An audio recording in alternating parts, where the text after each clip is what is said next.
Irrigation expert also. Prakash గారు నమస్కారం. భరత్ గారు నమస్కారం. మీ ఉద్దేశం లేని స్టే ఉందా లేనట్ట? సిబిఐ విచారణ ఉన్నట్ట లేనట్ట? అసలు సిబిఐ జోక్యం చేసుకోవాల్సిన అవసరం కూడా లేదు ఈ కేసులో. ఎందుకంటే ఇందులో ఎక్కువ నేను చదివాను, దాదాపుగా 90% పేజెస్ అన్ని కూడా బీసీ కోస్ట్ కమిషన్ చదివాను. అంతకుముందు ఎన్డీఎస్ఏ విజిలెన్స్ కమిషన్ రిపోర్ట్ కూడా చాలా వరకు చూశాను. బట్ ఇక్కడ మనకేమన్నా అవినీతి జరిగినట్టుగా అందులో ఆధారాలు ఉండుంటే సిబిఐ ఎంక్వైరీ అడగొచ్చు. అందులో రేజ్ చేసిన చాలా అంశాలు, అంటే 95% అంశాలు ఏంటంటే టెక్నికల్ సంబంధించినవి అన్ని కూడా. అంటే ఇప్పుడు కన్స్ట్రక్షన్ లో కొంత నిర్మాణ లోపాలున్నాయని, అంటే ఓఎండ్ఎం ఫెయిల్ అయిందని, అట్లాగే డిజైన్స్ లో లోపాలు ఉన్నాయని, ఇవన్నీ కూడా మన సిబిఐ గాని లేకుంటే ఈడీ గాని లేదా ఏసీబీ గాని లేదా సిఐడి గాని ఇవి వాటి పరిధిలోకి వచ్చే అంశాలు కానే కాదు. ఇవేంటంటే వాళ్ళు ఇచ్చిన సజెషన్స్ లో కూడా ఎక్కడ కూడా క్రిమినల్ ఇన్వెస్టిగేషన్ అనో లేకుంటే సిబిఐ ఎంక్వైరీ అనో సజెస్ట్ చేయలేదు. ఘోష్ గారు గానీ మిగతా వాళ్ళు కూడా వాళ్ళు ఏం సజెస్ట్ చేశారంటే ఇంకా నిపుణులను తీసుకొచ్చి ఎంక్వైరీ చేయండి, లోతుగా దీన్ని డిగ్ చేయండి. యాక్షన్ షుడ్ బి టేకన్ అన్నారు కదా, లేబుల్ ఫర్ యాక్షన్ అన్నారు కదా.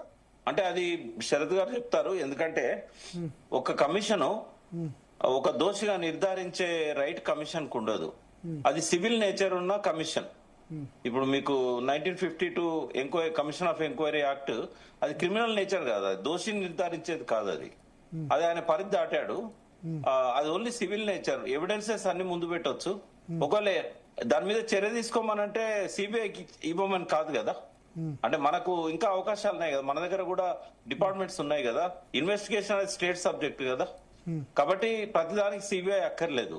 ఇది దీనికి ఏంటంటే సెన్సేషన్ చేయడానికి 2-3 సంవత్సరాలు ఈ కేసు నడపడానికి ప్రతి వాళ్ళను సిబిఐ వచ్చి ఎంక్వైరీ చేయడం, అరెస్టులు చేయడం, లేకపోతే వాళ్ళ కోర్టుకు రప్పించుకోవడం, విచారణల పేరుతోని రిపీటెడ్ గా తిప్పించుకోవడం.